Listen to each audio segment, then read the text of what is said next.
अब हम question number 2 solve करेंगे। In a quiz positive marks is given for correct answer and negative marks is given for the incorrect answer. यानी अगर आपका answer right है तो आपको प्लस मार्क्स मिलेंगे और अगर आपका आंसर रॉन्ग है तो आपको माइनस मार्क्स मिलेंगे। If Jack score in 5 successive round, यानी उसने 5 टेस्ट दी है, उसमें उसे कितने मार्क्स मिले हैं? फर्स्ट में उसे 25 मिला है, सेकेंड में -5 मिला है, थर्ड में -10 मिला है, फोर्थ में 15 मिला है और फिफ्थ में 10 मिला है। ठीक है, अब क्या पूछा है? What was his total at the end. अब हमें यहाँ क्या फाइंड आउट करना है? टोटल। तो नेचुरली हम सबको प्लस करेंगे। नाउ सॉल्यूशन, सारे मार्क्स लिख लो आप। 25, -5, -10, 15 एंड 10।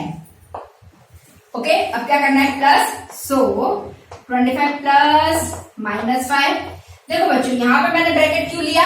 क्योंकि ये दो साइन साथ में आ रही है, तो हम इस तरह से नहीं कर पाएंगे ना, हमें एक को ब्रैकेट में लेना होगा। ये ले लिया। Again plus -10 plus 15 and plus 10। Okay, अब आप इस तरह से इसको पार्ट कर लो, यानी इस 3 को ले लो और इन दोनों को ले लो। ठीक है, क्योंकि ये प्लस प्लस है ना, तो ये कंफर्टेबल रहेगा, और यहाँ प्लस माइनस ये चल रहा है तो ये अलग पार्ट हो जाएगा। ठीक है, अब हम पहले इसको सॉल्व करेंगे।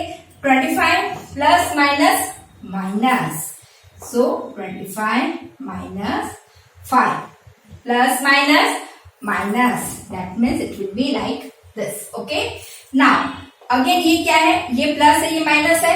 ठीक है, यानी अगेन प्लस माइनस क्या हो गया? माइनस। 25 में से 5 माइनस करो, कितना हो गया?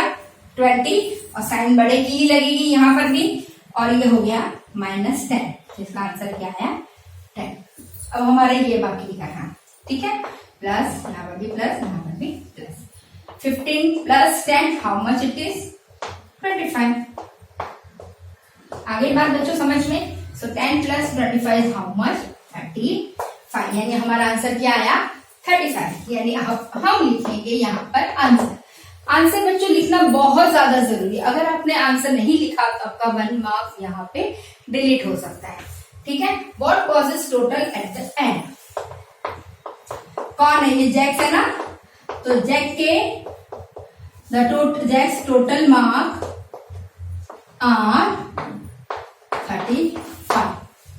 ठीक है, या तो फिर आप ऐसे भी लिख सकते हैं, he scored totally 35 marks। Okay student, but answer लिखना बहुत ज्यादा जरूरी है। ठीक है।